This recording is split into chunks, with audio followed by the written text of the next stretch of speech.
सन 2000 में पाकिस्तान को जो ओवरसीज पाकिस्तानी पैसा भेजते थे, सन 2000 की बात है, परवेज मुशर्रफ के दौर की, वो लगभग $1 अरब से थोड़ा ज्यादा था, $1 अरब।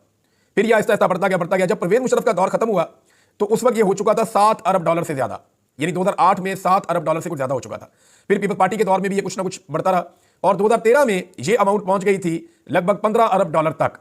$15 अरब तक की अमाउंट ओवरसीज पाकिस्तान भिजवा रहे थे। अब ये एक बहुत बड़ी अमाउंट है, बहुत बड़ा पैसा है और पाकिस्तान का इन्हिसार ओवरसीज पाकिस्तानियों के इन पैसों में बढ़ता गया। नवाज शरीफ के दौर के अंदर इसके अंदर कोई खातिर खा इजाफा नहीं हुआ और अगर आप 2017 तक का डाटा देखें, जब तक नवाज शरीफ साहब इक़्तिदार में रहे, तो इसके अंदर जो है वो $19.85 अरब तक ये अमाउंट पहुंच गई, यानी $19.85 अरब तक नवाज शरीफ साहब के दौर में ये अमाउंट पहुंची। उसके बाद इमरान खान साहब का दौर आया और ये बढ़ते बढ़ते इमरान खान साहब के दौर का जो पीक था वो 2021 था। 2022 में फिर उनकी हुकूमत गिरा दी गई थी। 2021 में ये रेमिटेंसेस बढ़ते बढ़ते $31.3 अरब तक पहुंच गई और ये लगातार बढ़ती चली जा रही थी। तो इमरान खान साहब के दौर में ओवरसीज पाकिस्तानियों ने पाकिस्तान पे एतबार किया, पाकिस्तान की गवर्नमेंट पे ट्रस्ट किया और उन्होंने बहुत बड़ी मिकदार में अपनी रेमिटेंसेस या अपना पैसा पाकिस्तान में भिजवाया और पाकिस्तान में इन्वेस्ट भी किया, अपनी फैमिलीज को भी भेजा और दिल खोल कर पैसा पाकिस्तान में भेजा। उन्हें पाकिस्तान के ऊपर और पाकिस्तान की पॉलिसीज के ऊपर ट्रस्ट था।